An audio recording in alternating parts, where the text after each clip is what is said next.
Hey guys, and welcome to another GameXplain discussion. I'm your host, Andre Seegers, and we're again joined by Derek Binder to discuss all the new Sonic news that came out today, including his new redesign and a brand new Sonic game, Sonic Boom. So let's get going. Alright Derek, so there was a bunch of Sonic news today, and it's kind of actually hard to tell what's the bigger story here. The fact that Sonic's getting a brand new game, which, looks pretty cool, but we'll get into that very soon. Or the fact that him and his crew is getting a brand new redesign. I think that's actually perhaps the more controversial of the two. Yeah, I'd agree with that. So we'll get to the game soon enough. But before we get to that, I wanted to talk about your thoughts on the redesign of these characters.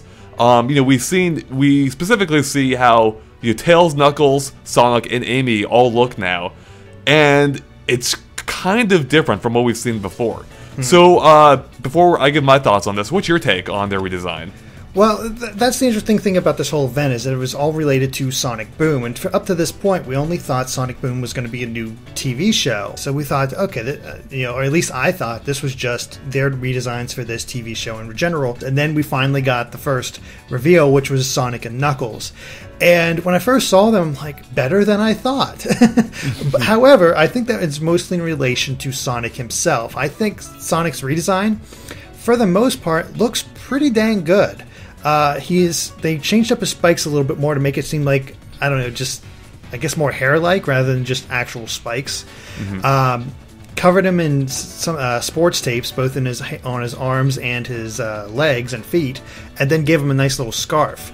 And overall, I think the design looks really good on him. So it's funny that you mentioned, it being better than you expected. And I think I said to you before, I can only imagine how bad your original expectations were.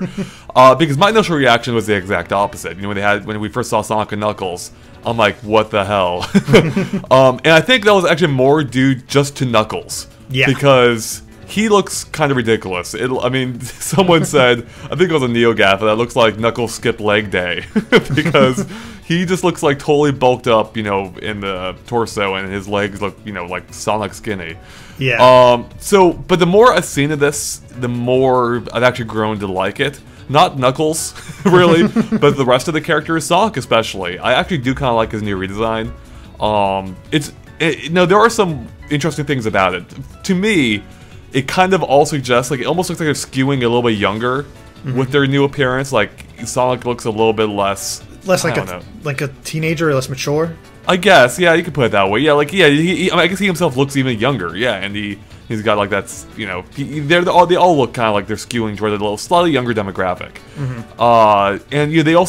But they're doing some weird things here. They gave Sonic a Nathan Drake type scarf around his neck, which is an interesting addition. I don't think it's bad. And in fact, I don't know if it's going to factor into the gameplay. In fact, I should have checked on that trailer. I don't think it does. It doesn't. I thought it would have been kind of cool if you saw a scarf flowing behind him. That was my first thought too, but we saw from the trailer that that isn't the case at all. It's mainly design choice, almost like it's designed to hide his neck. Yeah, which I guess kind of makes sense, because his neck is kind of it's short and really skinny. It's how does this support his head, right? I think the bigger change, or one of the bigger changes with him, is that they turned his arm colors blue, which at first struck me as being odd, because they've been tan like his chest up to this point. But then I realized, it actually matches how Knuckles and Tails have been this entire time, and I think it kind of works, actually. Here's how much it works. I didn't even notice that. You pointed it out to me, and I was like, I had no idea. I was just looking at his overall design, and it like you said, it works. I think there's nothing really wrong with it. Going back now, looking at the old Sonic designs, that almost looks weird to me now. I think this actually does work. But the weird thing is why their hands are all taped up, and are they going to engage in brawls all the time now in this new game? Or? I don't think so, based on the little clips we saw. But I think it's like a design thing. How can we make these guys look cool without putting clothes on them, right? Essentially. Yeah. And sports tape kind of fits in with that whole idea. Even though I think there might be a little too much of it, but that's. We'll see. I think it kind of made sense for Knuckles, because especially in the trailer, and again we'll get more into this, you can see he's using his upper body a lot, so it makes sense that he would, tape up his knuckles, since he'll be using them, as Knuckles, I guess. Yeah. But for the others, yeah, it makes less sense. I don't understand why. I mean, Sonic historically rarely ever uses his hands for anything. He's just running around. And okay, now getting to the other two characters that we haven't really discussed, being Tails and Amy. I actually kind of like. I'm kind of indifferent to Amy. It doesn't actually look like they changed her that much. If anything, it almost looks like they're. Well, I mean, it kind of. I mean, as you pointed out, talking to me before this discussion, it looks like they're almost like kind of tarting her up a little bit, or like making her look more sultry, I guess. A little bit. It's like they put a little bit of Rouge the Bat's. Yeah, that's a good way of putting it. Facial animations, at least the way her eyes are half closed and she's sort of giving this look at Sonic. It's definitely a bit more sultry than you're used to with Amy, but it's not a bad look overall. I like how they sort of got rid of that 50s dress of hers that they've had for so long. It's it's a lot more sleek. It's a lot less prone to panty shots that we've had in past games, which was just a little. I don't want to get into that. Yeah, which was just a little bit more than disturbing. But yeah, there's obviously not going to be a lot less of that. I think, unlike the others, who I believe got de-aged a little bit, Tails looks like he stayed the same age. Knuckles looks like he got aged a little bit more. Sonic looks like he got de-aged. Amy looks like she was aged up as well. So yeah, it looks to me almost like what they did. I mean, on a much tamer scale, but like what they did with Tiny Kong from the Diddy Kong Racing games or Donkey Kong games.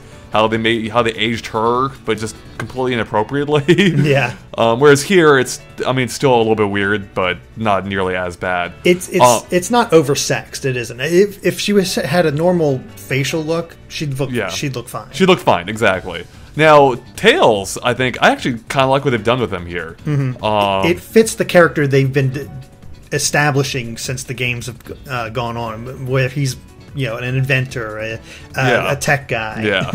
So I overall, I'm actually surprised. Like after seeing Knuckles and Tails, or Sonic and Knuckles, after getting used to it, I actually kind of like what they're doing here. Knuckles still is kind of weird to me. It looks like they just lopped off his head and plopped it onto this really a much bigger body. It seems really out of proportion in an odd way. It works for him. Like, I'm getting used to it much more quickly, but I think he definitely has the weakest design out of all of them. Yep.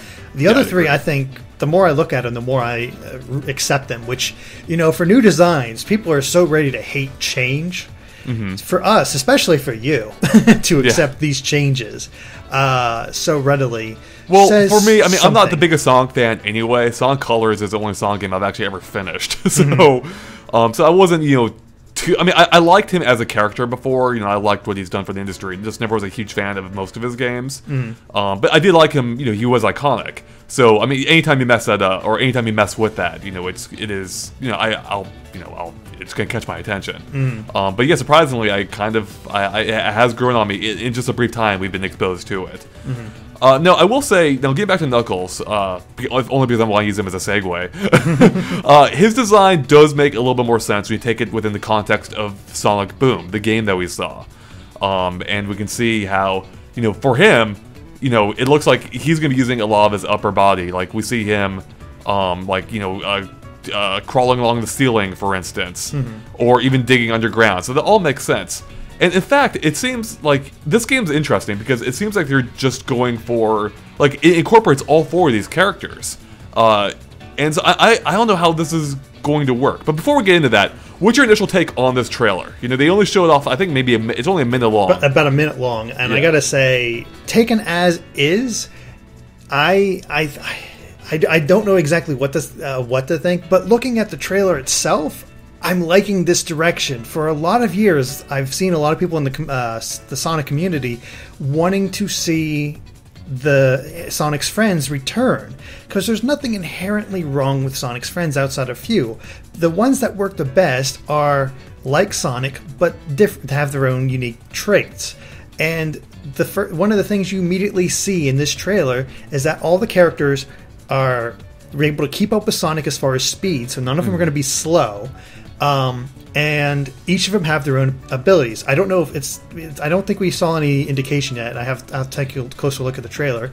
It doesn't look like Knuckles can glide, but he can go underground and climb on things. And Yeah, then we see Amy using her hammer as a sort of a swing and doing a bit more platformer stuff. And Tails is using like some sort of laser gun to shoot enemies, but he also has his ability to fly, which is key because in Sonic Adventure 2, Tails, where he would ride in a mech and shoot enemies. Yeah, it was purely a more action-focused portion of the game then. Exactly, but he couldn't fly. It's like people always joke that they broke his legs and stuffed him in the mech. But yeah, I think just seeing them all do their own unique things was really cool. I mean, it seems what they're doing here is, I mean, at first it's a little bit concerning that, you know, they are kind of sticking to the separate playstyles of Sonic Adventure, which didn't work that well in those games, in my opinion. But, you know, it actually looks like they're actually doing it a lot better this time. They're actually merging, you know, they're actually making all these different gameplay styles seem a lot less different from one another. You know, or, you know what I'm saying? Like, they're incorporating elements of each character while staying true to the core gameplay, at least based on this minute. You know, as you mentioned, the characters retain, you know, like, you know, Tails being able to fly, or you know, actually running at a decent speed. You know, and all things that make Sonic Sonic. The big question here is that we see the characters each acting separately, and then we see these scenes of all of them running together. So is it you switching off the characters at any time? Or are they split up into different levels? That's the questions that we have for this game. Just from this minute. Because you do see, I mean, there are several clips where you actually see multiple characters in the same scene. All four of them, actually. Yeah. I mean, yeah, you see all four. Now, I thought, you know, but, you know, that could just be, you know, I thought maybe that's just like, you know, a cutscene or, you know, a short gameplay, you know, segment. But, like in Tails' scene, for instance, you actually see Amy right there next to him. So yeah, how will this work exactly? Like, the closest thing we have that I can think of is a Sonic Heroes. Where you had the hero, where everyone, I think you had a group of 3 in that game, and the other 2 would just follow right along with you, and you can engage with them at certain points to do certain moves, if I remember correctly, right? Like, is that how that works? Yeah, and you can switch your lead character to and that would change the formation, change what you were able to do, stuff like that. The game is sort of, the game isn't bad, but it has a lot of problems. Heroes, that is. So it's not a bad way to choose from, but I think they'll make it a bit more elegant, because one of the things we saw here is that one of the things they want to concentrate on is a greater sense of exploration for the game. So this seems like almost more of a... I don't even know how to put it. It sort of seems like the best idea how to put it is it looks like he took some of the concepts from games like Ratchet and Clank or Jak and Daxter and put it into a Sonic type setting and using the Sonic type character stuff, which is very fitting because one of the first thing you see in the trailer is Big Red Button Entertainment. First thing I did was like, okay, who the hell is Big Red Button? Because obviously this game is not being developed by Sonic Team, which is kind of a big deal because there's not a whole lot of main Sonic games series. aren't made by them. Exactly, especially ones that are set in sort of like a classic platformer setting. And the thing that they seem to be a new team, but their website lists them as sort of industry veterans. They're not a big one. Looks like to be about 8 guys, and they only list 2 of them as doing as far as people who have experience and whatnot so far. I don't know how new this website is or not, but their technical director and lead engineer is a guy named Jeff Lander, who I'm looking at it. They have a couple of his games he's worked on. The 2 most notable ones are the 2 true crime games, Streets of LA and New York City. The one that stood out to me, though, was Bob Raffay, who I didn't recognize his name, but he's actually the co-founder, CEO, and visual director of the game. And his lineup, his resume is amazing. He worked on all 4 Crash Bandicoot games with Naughty Dog, so 1, 2, Warped, and Crash Team Racing. All the Jak and Daxter games. Daxter for PSP and the original Uncharted on PS3, which, and according to this, he is the first employee hired by Naughty Dog in their history. So 16 years with the injury, working with all these things, which would explain the connection why this game looks a little like Jak and Daxter. And why Sonic's wearing the Nathan Drake scarf. Exactly.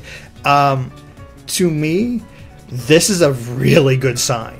No, that sounds awesome. That sounds really promising, having that kind of pedigree working on this. Exactly. I've been a fan of Naughty Dog since Crash Bandicoot. So I think most people have. Yeah. They have not really released a bad game since. Even if it's not, people have problems with it, people can at least note the quality. Right. So it's a new team, so they're untested, but this could easily be a situation like Rocksteady with Batman, where people were unsure about them because they didn't really do anything big, and then they had the Batman license, and like, okay, can they do this? And then Arkham Asylum comes out, and everybody's like, this is amazing, this is brilliant. Or like Retro with Metroid Prime. Exactly. This is one of the top new developers. So, to me, this is a good sign. We could have something like this that really kickstarts Sonic again, and just that 1 minute of gameplay tells me that this is something that could really work. And it seems like Sega has a lot of confidence in this, because they're talking TV series, they're talking toys, they're talking just tons of things related to Sonic Boom. I mean, what this is, it's basically a relaunch of the Sonic franchise, it seems. They're giving them all this new merchandise based on the new appearance, and switching developers, or at least maybe not switching, but giving this new game to a new developer is pretty big news. It really does just seem like they are taking it seriously, which is good. I really, going off the trailer, I really liked what I saw, and based on that, on the people involved, it sounds like there could be some major promise here. I was impressed by how good, to me, visually, the trailer just looked. Like, I thought the environments looked awesome in that trailer. Like, when you see Sonic running along the water. Oh, that looked gorgeous. Yeah, didn't that just look amazing? Yeah, it's like that scene alone, as well as, seeing all the other stuff, made me want to play this. Now, this is all a bit concerning to me, though, because the Sonic cycle, right? Where you get excited for a Sonic game that turns out to be complete garbage. Not complete, like of course, Sonic Colors was good. Sonic Colors, like I mentioned, Sonic Colors for me is the exception. I love Sonic Colors, and Generations is just as good. I disagree with that. I tried playing Generations, could not get into it. So. I love Generations, and Lost World has its problems, but there was a lot of potential there. But that potential doesn't mean anything if they don't live up to it. True enough, but I think there was potential there. They just had some problems. Yeah. This once again shows that same kind of potential, but it's a different kind of potential than Lost World. Lost World, you really couldn't get an idea of what to make of that game. I had a very hard time just wrapping my head around it, exactly what they were trying to do with it, because it was just so out there, I guess. Yeah. This one seems like an evolution of Sonic, but while maintaining true to his roots about speed, exploration, secrets, and stuff like that. And for the first time in a long time, opening up his world to a greater sense of movement. Because, as good as Sonic Colors and, Sonic Generations are, we have a very limited set. Unfortunately, the last game to open up this sense of exploration like this, not exactly in the greatest way, was Sonic 06. Not a great game, but as far as true open world type stuff, we haven't seen these type of worlds since Sonic the Sonic Adventure 1. Yeah, I've actually always wanted to see something more. Well, something more open-ended, or maybe not open-ended, but something more open. But that was done well. Because there were parts of Sonic Adventure that I did like. It's just that it didn't all come together that great. Exactly. Sonic played well. Tails played well. There was Knuckles was different, but still kind of fun in his own way. There are elements of each of those characters that work, and I think there's potential here. It's like, I've always wanted to see Sonic just have an open world to play with, just this big set to go with, and sort of just be able to run, be able to do stuff, be able to really open up and give the character that sense of speed while also having a wide open thing to play with. Right. And I really think we might get that with this game. So, and because, especially since this wasn't developed by Sonic Team, so this is a different developer doing. So they've had probably more time than we think to work on this, maybe even while Lost World was being developed. But I know, I've heard rumors, I think Boom is supposed, the TV series is supposed to premiere in fall. That would, to me, tell me maybe another October, November release for Sonic Boom. Yeah, I totally agree. So do you have any final thoughts or any final things we didn't talk about in regards to Sonic Boom? Nothing off the top of my head, just that I'm going to start working on that analysis as soon as possible and, Damn right. and get that up because, guys, you know me, I covered the hell out of Lost World, and I'll be doing the same for Boom. And like many of you Sonic fans out there, my fingers are crossed that this really works. I mean, there's some things to be concerned about, I think, in slight ways here and there, but I think overall I'm getting a real sense of real sense of confidence from this game. Yeah, I hope it turns out well as well. Yeah, I mean, I actually do like what I've seen so far, surprisingly, Knuckles aside. Like, it has grown on me. And the game itself, like, I feel like had we seen the game first before we saw the character designs would have been less of an issue than they seem to be at first glance. Yeah, game looks super promising, looks super good. I'm super excited to see your analysis, to see what all what all stuff's hidden in there. Alright guys, well thanks for watching our discussion. If you liked our discussion, please make sure to follow us and like us on Facebook and Twitter at GameXplain. You can find all kinds of things posted there. And of course, keep an eye on GameXplain.com for more on Sonic Boom, including our upcoming analysis and other things gaming as well. Alright, thanks guys. Bye.